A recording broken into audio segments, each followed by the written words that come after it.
the South American rainforest. Here on the Essequibo River in Guyana, the continent's biggest mammals, reptiles and birds come out to play. The tapir, the anaconda, the caiman, and the harpy eagle. I'm Rainer Bergomaz, and this is Young Sandy. For 10 years, we've been challenging the rainforest, finding and filming the South American Big Four. The anaconda, the 200-kilo swimming snake, may grow to 9 meters, but it's not the biggest, fastest, or longest-lived predator on this continent. That honor goes to an even more terrifying creature, the mighty black caiman. We believe the ultimate rainforest predator reached the top through more than just brute force. We think there's a brain behind these teeth, consciousness behind these eyes, and we're determined to find out.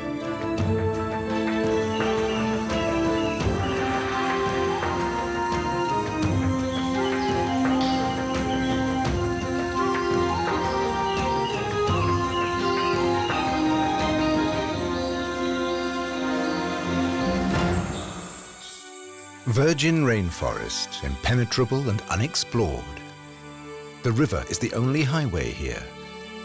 And to find an undisturbed caiman population, you have to go far upstream, where no humans live.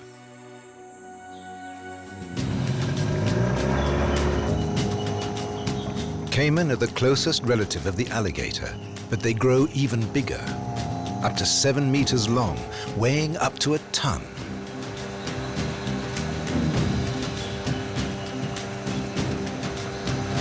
This part of the river is inhabited. Young's home village is nearby.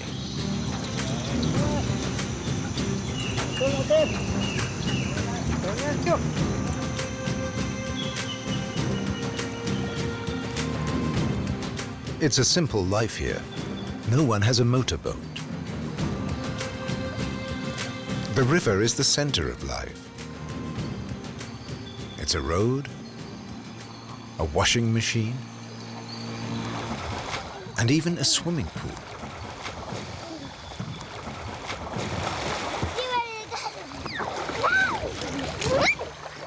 There are caiman here, but they're nothing to worry about, even for the children. The ones you see here are no more than 3 meters long, nose to tail. Humans and caiman can both live here, but it's an uneasy coexistence, especially after nightfall.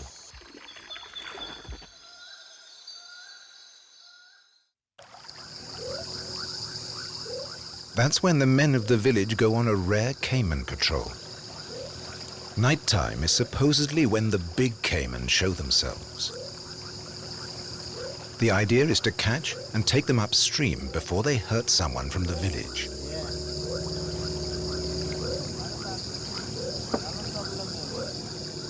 But the caiman have learned that light means people and danger.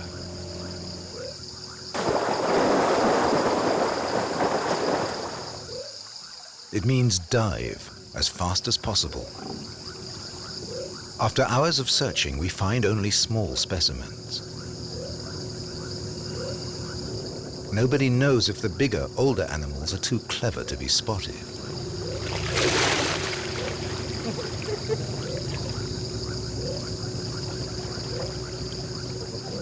In many places, they have all been killed.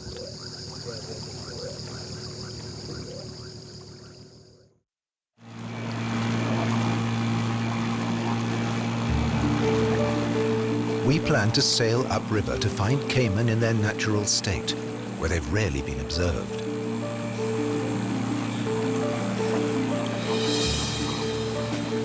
Soon, we leave all trace of human habitation behind. Traveling upstream, we come to the place where the Rupununi River merges with the Essequibo.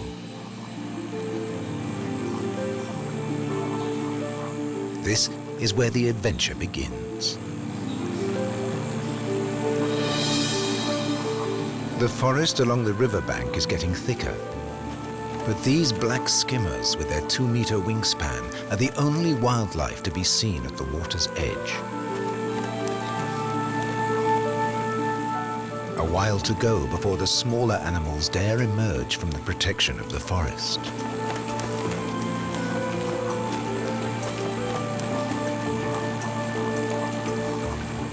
And several days before we expect to see an undisturbed group of black caiman with giant 7-meter adults.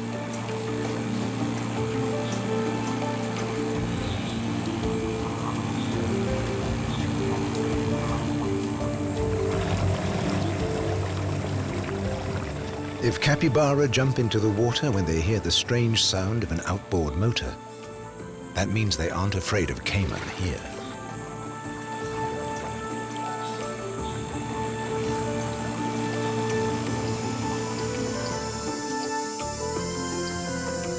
The first night, the first campfire. Busy? Very close. Tomorrow will be a long day.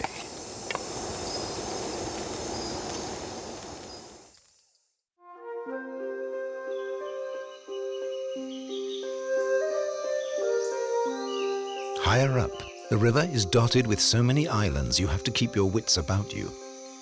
You can't always tell when you're branching off the main current. Which way we should take? I think we take this way.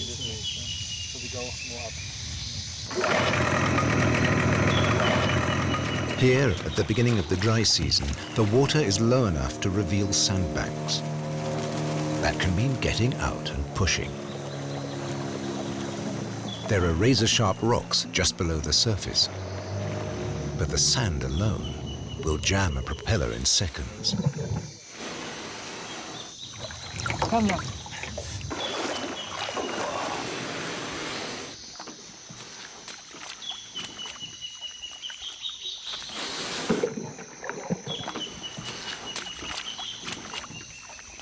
And the depth can be deceptive.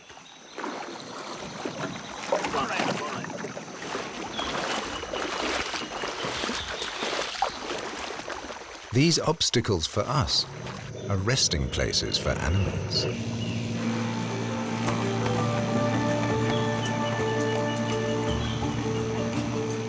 Like a spectacled caiman. And at last the first black caiman, about 3 meters long, probably not yet 6 years old.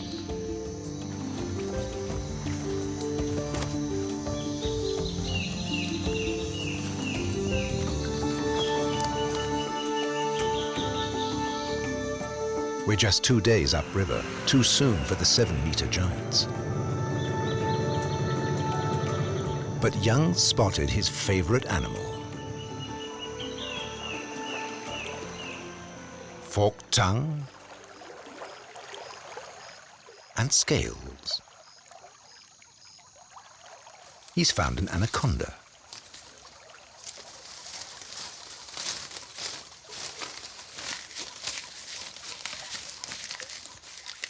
Pitting their strength against an anaconda is a favorite sport for Amerindians.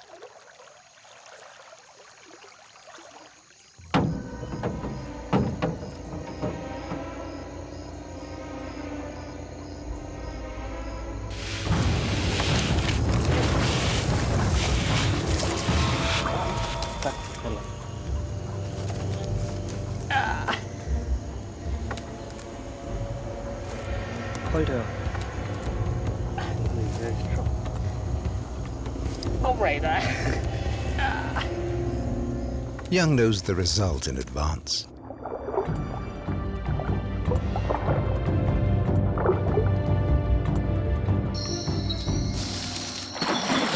A moment of relaxation for a family of capybara.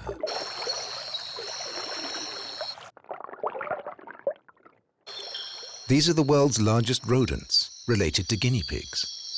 They live near the water, and their Amerindian name translates as Lord of the Grass, which pretty much sums them up.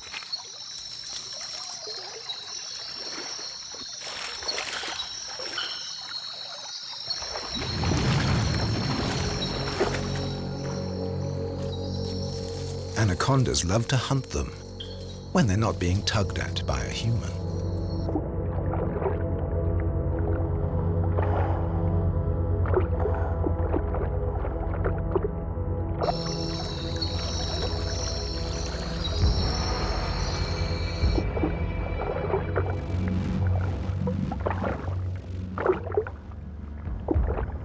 This capybara dies in a few seconds from shock. The anaconda takes half an hour to swallow it whole.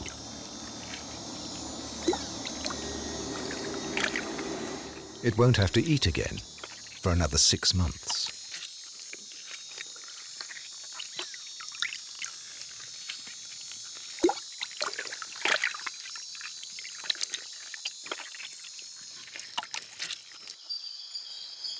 Female anacondas are the biggest snakes in the world. The males are just half their size, no more than 4 meters long. This leaf easily supports their weight.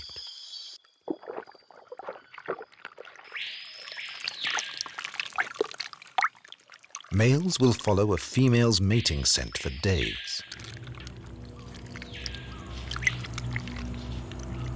Several wrap themselves round her in a ball, trying to push each other out of the way.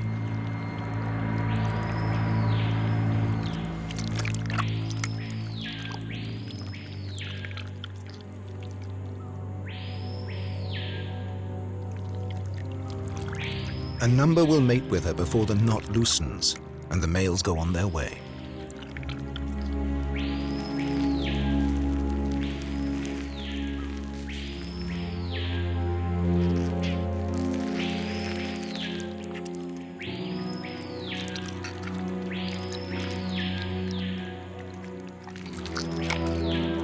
Six to 8 months later, the female will give birth to up to 70 young, each about 60 centimeters long.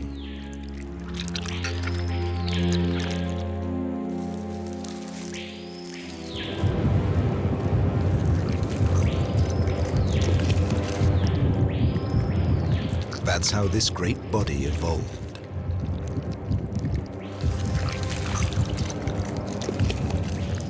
To make space for all the young.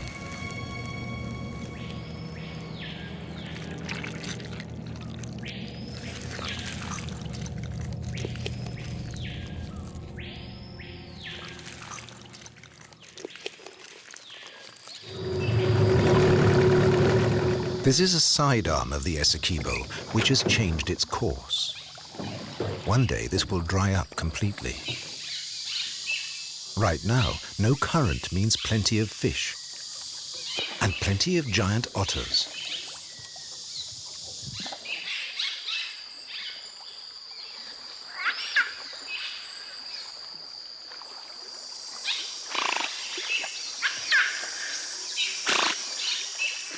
This is also the first place along the river where a full-sized caiman might be.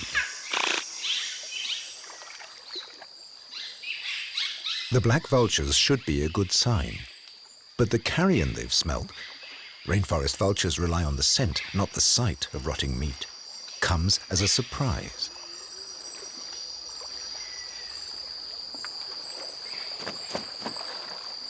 This dead black caiman is probably the victim of another caiman.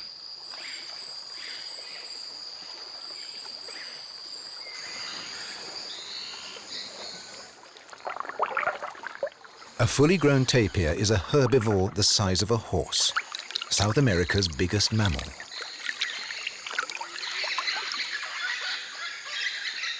His sheer bulk protects him against most predators, even caiman. But he's almost blind, so every unexplained sound frightens him.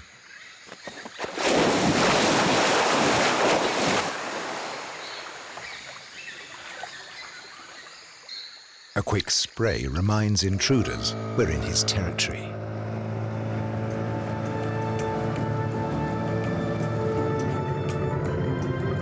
A caiman needs to sunbathe. It uses the sun to warm up its blood in the morning. It needs to stay between about 30 and 33 degrees, so it alternates between warm and cool places.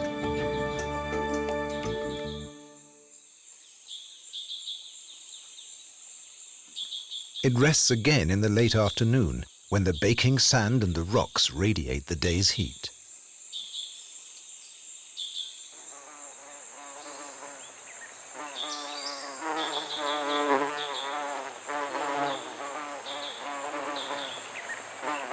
When it gets too warm, it cools off in the water.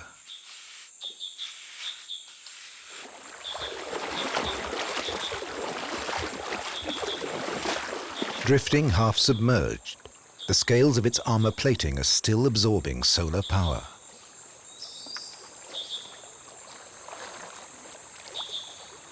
It's this direct power supply that lets them eat much less often than birds or mammals, and means they conserve energy.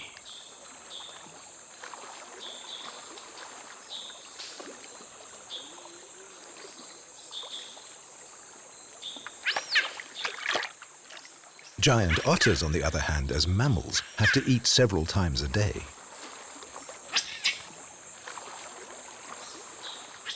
That makes them the biggest competitors for the caiman when it comes to fish. While the adult hunts, the pup waits on the sidelines.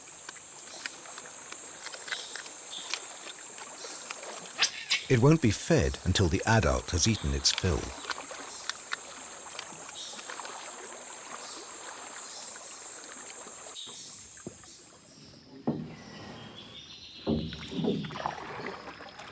When fish are plentiful, otters only eat the juiciest parts and leave the rest. That can be quite a lot, but not everyone will be so choosy. Yeah, this is the remaining of the giant otters. So. Should we take it? Yeah, I think so. A caiman won't reject it, so we can use it as bait to get closer to the caiman, or to bring the caiman closer to us.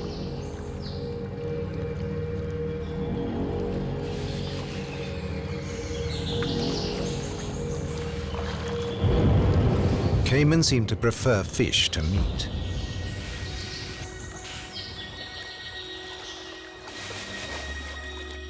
They're even said to control the numbers of piranha in their territories. Piranha, the notorious predators of the rainforest rivers. Do they deserve their vicious reputation? There are 9 species of piranha in Guyana. The so-called red-bellied piranha is the most common.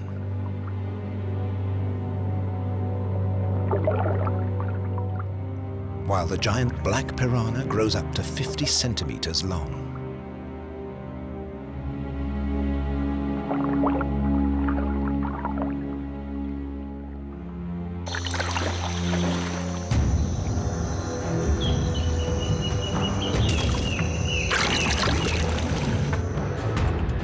They're much more interested in their prey than in a cameraman.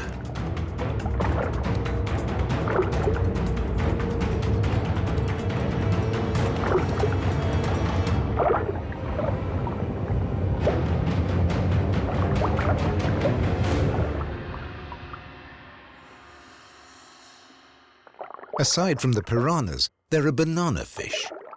It's really a catfish.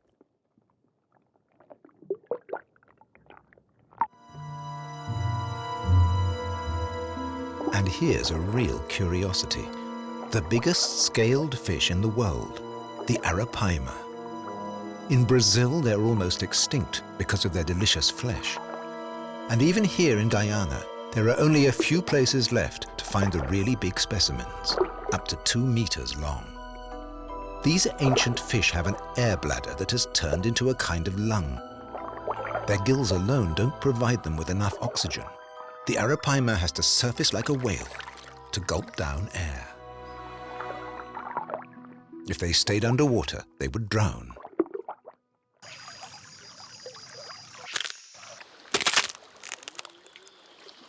The caiman will eat all of them, even the rotten fish we've supplied.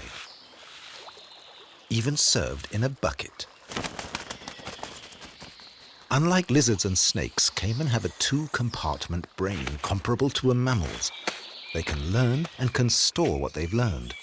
And when they see vultures, they know that the coast is clear.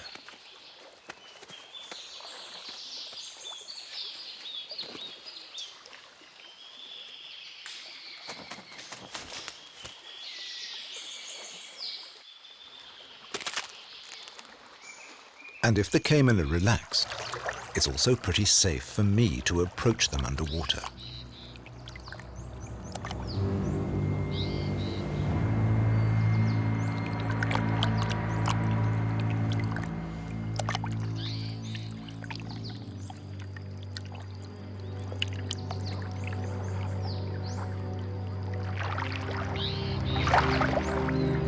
But my unfamiliar presence unsettles the caiman. He doesn't know how to react.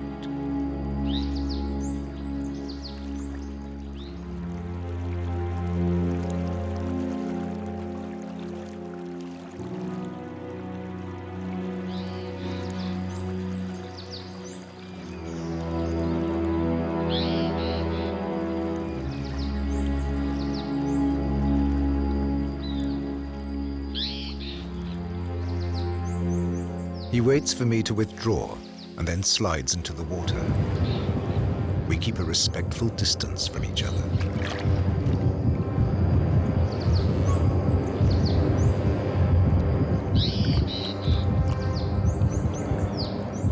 I got close, but not as close as I wanted.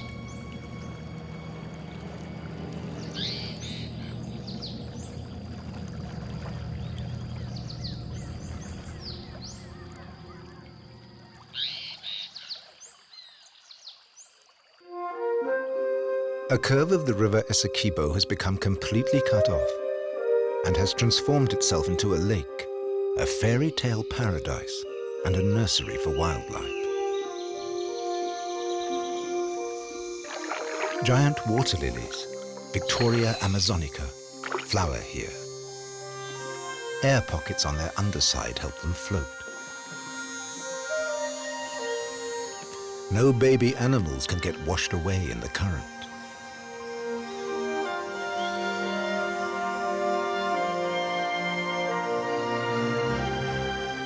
It seems to be a picture of peace, with life in abundance.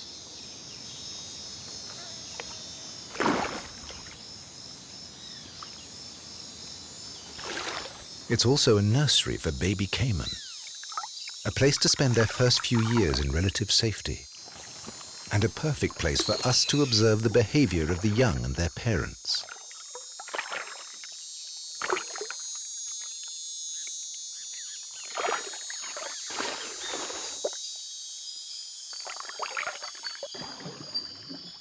But not quite yet. For the moment, a family of giant otters are fishing, and caiman and otters never share the same water at the same time.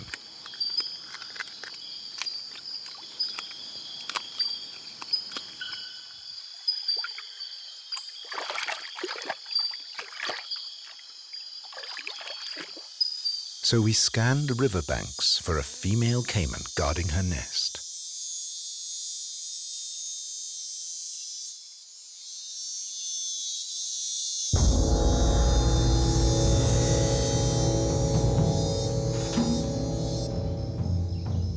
She will stay here now for days on end.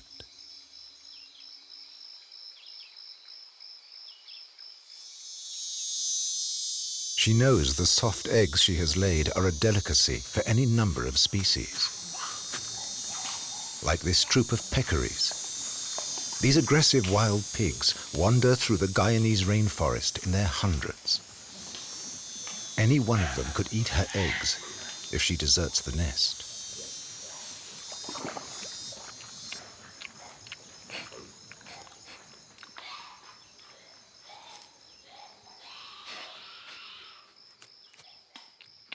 Luckily for the caiman, she has a better sense of smell and hearing than a peccary.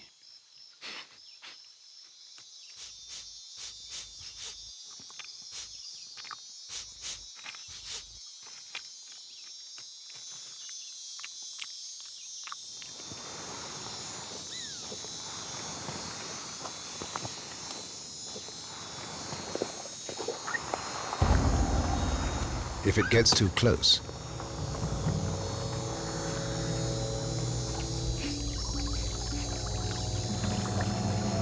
she will let it know it's not wanted. and chase it back to its herd.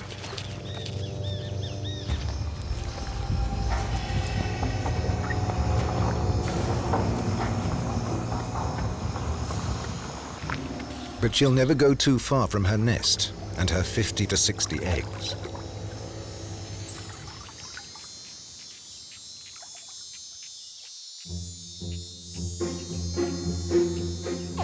Baby caiman squeak even inside the egg, and that's how they synchronize their hatching.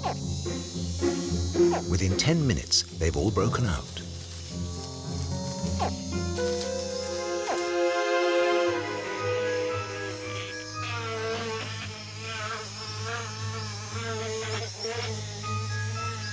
Some start moving away at once. Their cries bring their mother back to the nest to watch over them as they crawl out of their shells.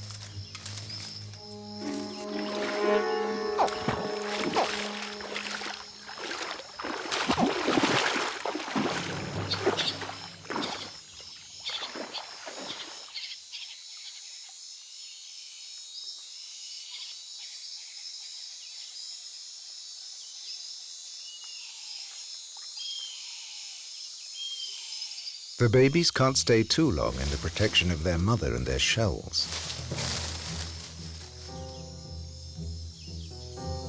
Eventually, they have to get to the water to find their own food, because their mother can't feed them. It's a long and dangerous trek. Small groups of babies take it together. They're both prey and predator from the first second of their lives, with inborn instincts to snap at anything that moves, except their own species.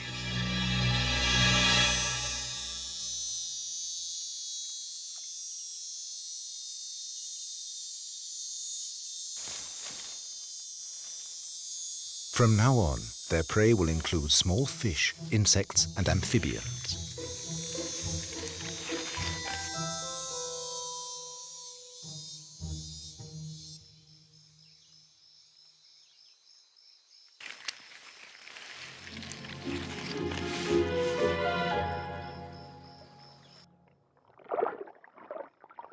Whatever will fit inside their jaws.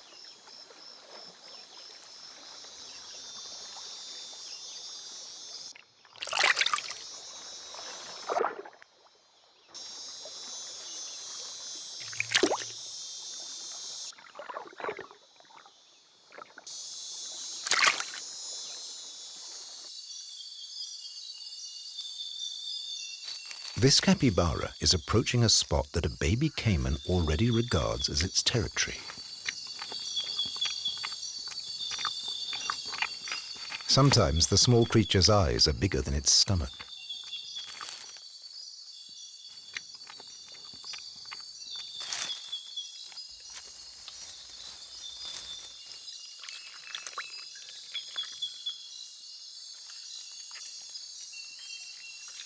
If aggression were enough, the capybara would have had its last wallow.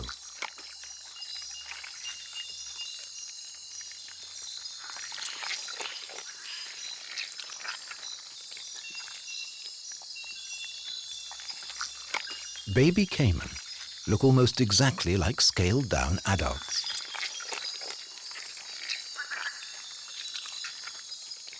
It's impossible to tell the difference between males and females.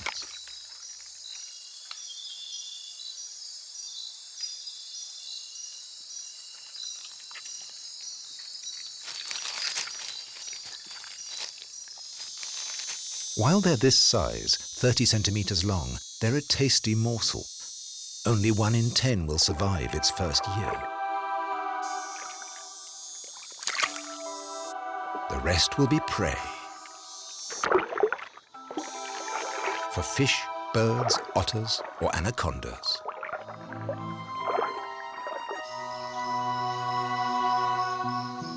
But if they know it's in trouble, an adult caiman will shield a baby caiman. The babies have a distress call they use until they're 4 years old.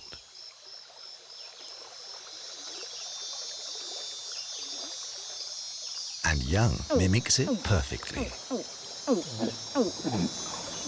Adults swim in from every side to see what's up.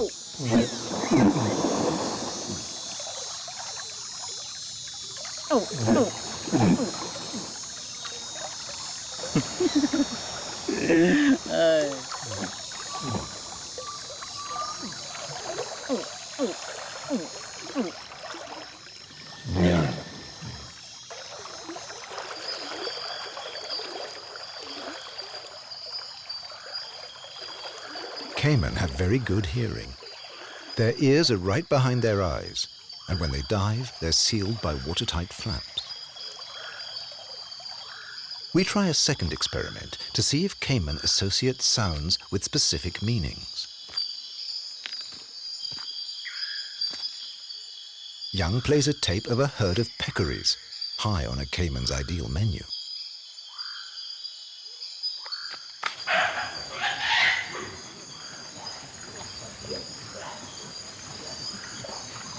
Sure enough, the peccaries' calls attract a number of Caiman.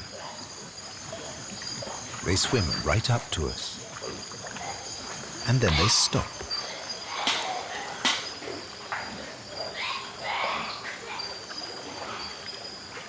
They can't see the expected prey.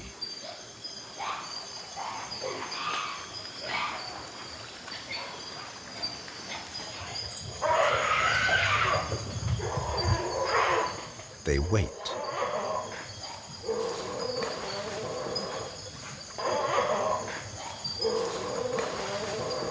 Now, Young switches to the call of giant otters. These are a Caiman's greatest competitors for fish. Amerindians tell how otters chase away Caiman simply by force of numbers. And here too, the Caimans beat a tactical retreat.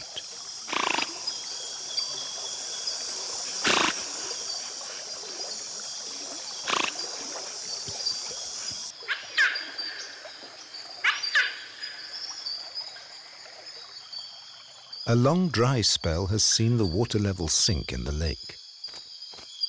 South American storks, jabiru, gather in the drying pools. The fully grown birds have a bright red neckband. They're looking for food, insects and amphibians, in the drying mud.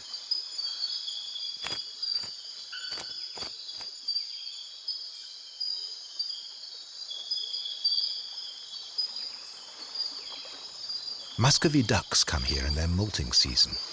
For a while, the ducks have no flight feathers. Understandably, they're nervous and on their guard.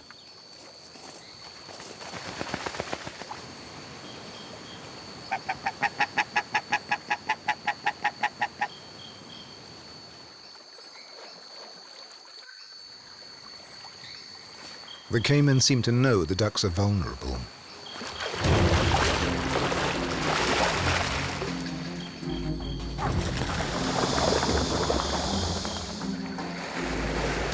They cooperate to keep them away from the shore.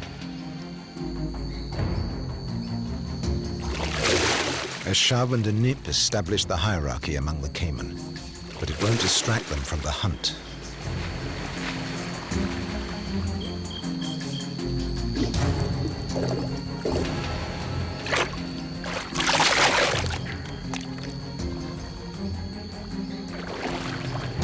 The duck's only defense is to dive out of the way at the last moment. Sometimes too late.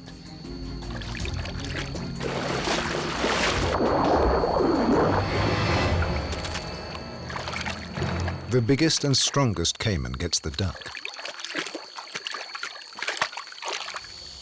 Caiman don't just hunt ducks in these waters. Other birds also figure among their prey. Amerindians say Caiman will jump out of the water to catch the birds in the trees.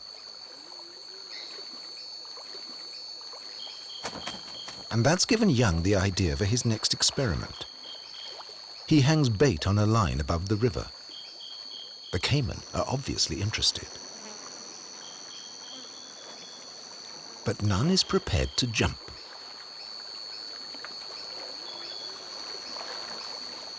Maybe it was just a legend.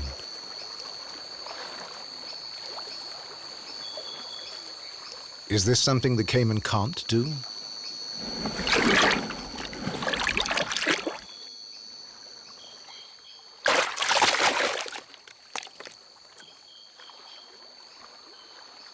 Then a dominant caiman brushes the others away.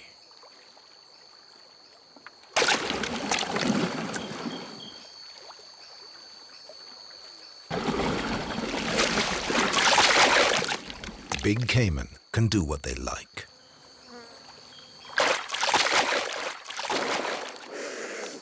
Time for an action replay.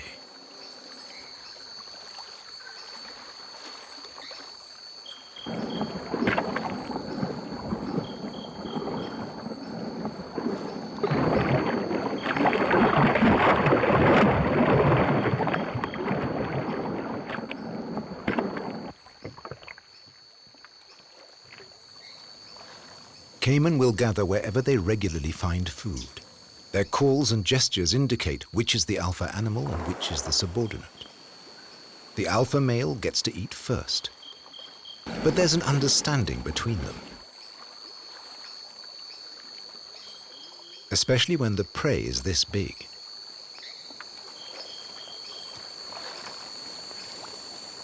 A caiman's jaws are built to snap shut, not to bite or chew.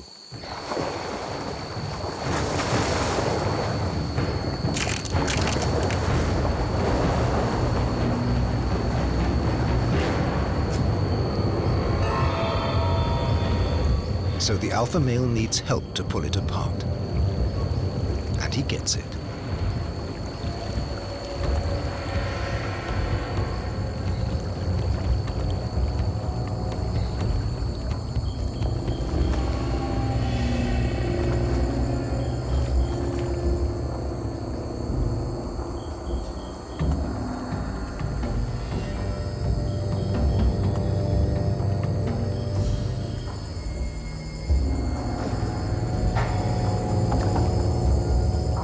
The trick will be to twist in opposite directions.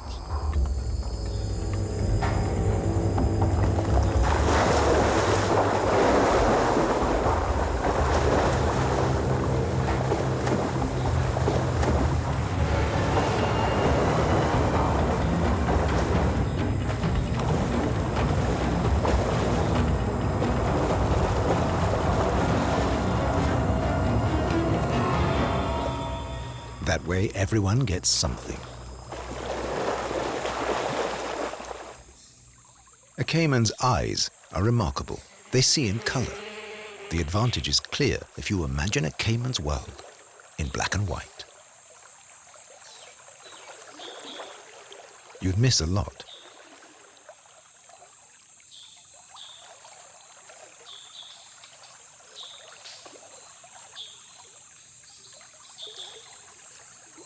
The long vertical pupils open especially wide, so caiman can see in the dark.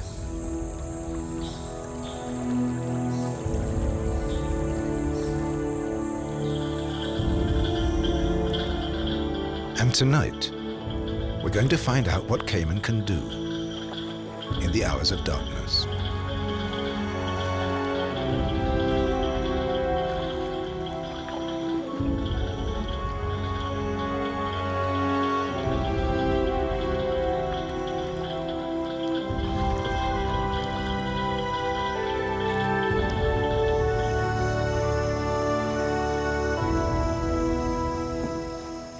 Without the caiman's all-seeing eyes, we need technology. Night vision cameras using the light of the moon and the stars. And the beam of the infrared camera reflects in the caiman's eyes. A highly reflective coating on their retina makes use of every ray of light. As a result, caiman can be just as active by night as by day.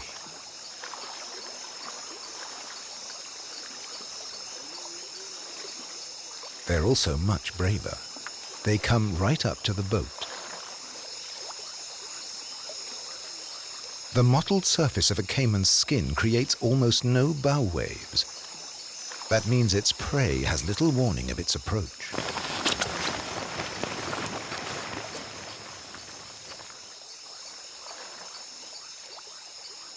We try switching on our torches.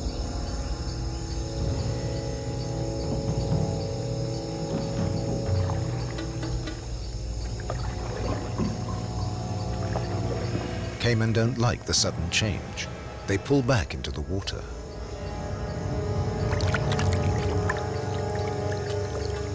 We don't know if it's a purely physical reaction to the light in the darkness, or whether they interpret artificial light as a threat.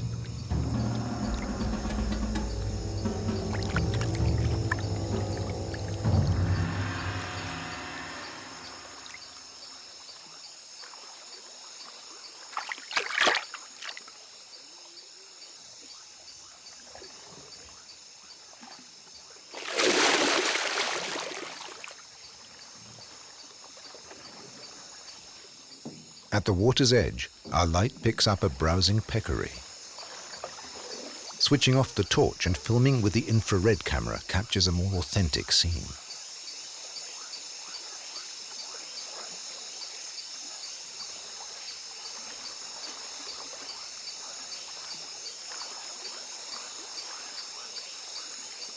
This peccary and its troop are sniffing for roots and small animals in the shallows.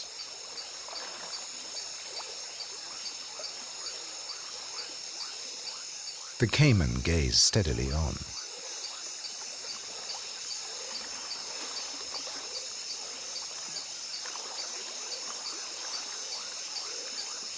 Until one attacks.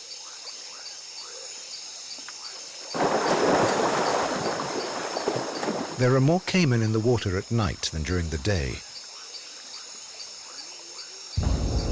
One casually swims out in front of the boat.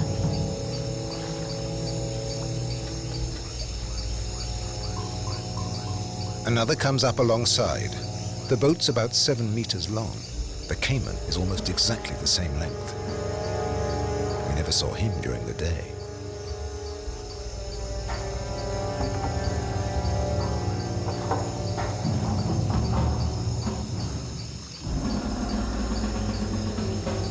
If he wanted to, he could easily capsize the boat.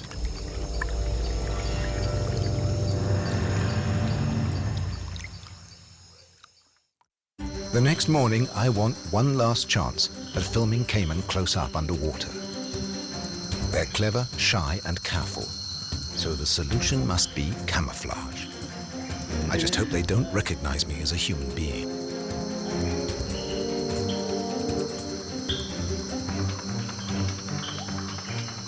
The site will be the one the caiman are used to, with the vultures and the bucket. All I need is a snorkel and plenty of time.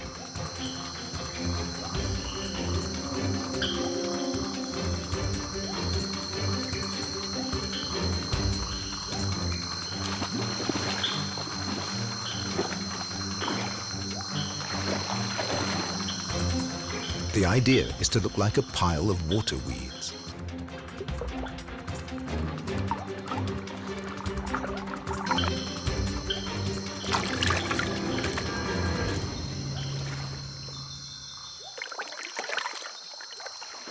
And keep completely still.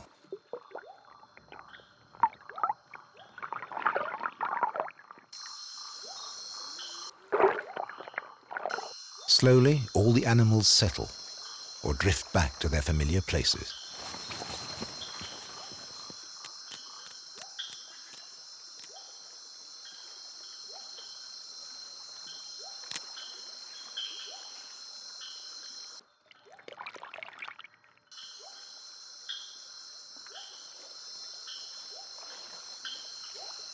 When the first vulture goes for the bait, the caiman will know it's safe to move in.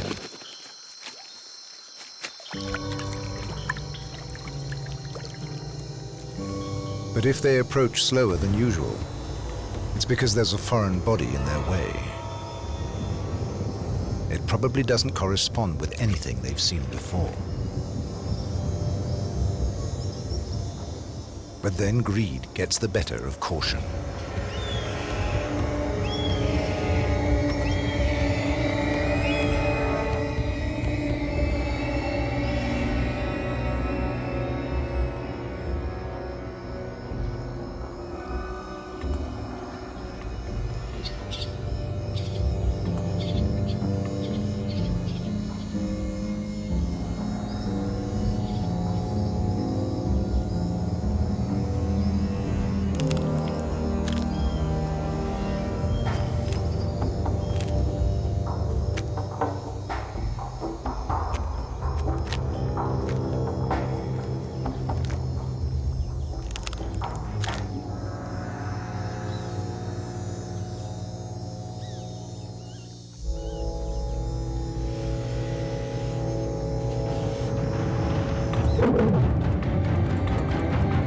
After one has taken the lead, they all follow and come closer and closer. No caiman would voluntarily expose its soft, vulnerable throat to a big mammal. I seem to have merged right into the background. That could be dangerous if the caiman decides to brush the weed aside. This is one big beast.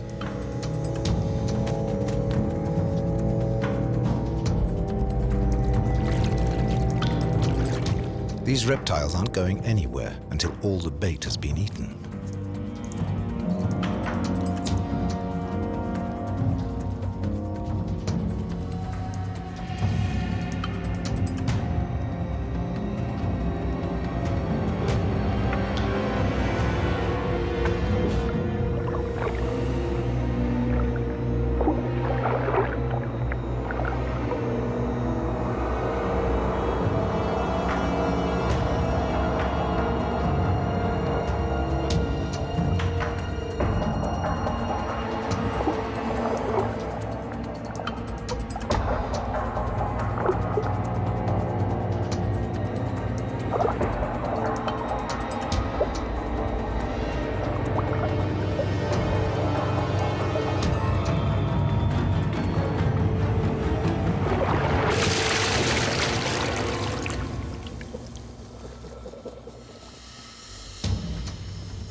After a long wait, I can surface.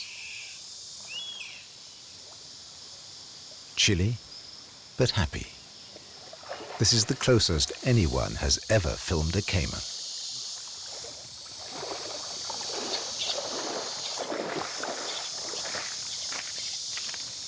Yeah, Rainer, I have to put here. That was a big one, eh? Yeah, it's actually 2.5 times your size, I guess. So it's estimated 5 meter plus, or? Oh, so yeah. It's a big one. It was really scary. Okay. I know. I haven't seen the whole body. I have seen only the feet very close to me, huge feet. Okay, you can see it in the mountain, it's very huge, you know? Yeah, it was huge, and the feet and so on. Yeah. I'm still shivering, maybe from the water, or I don't know why, it was cold. Okay. But we got it finally. Great shot, yeah. Yeah. This was a real adventure.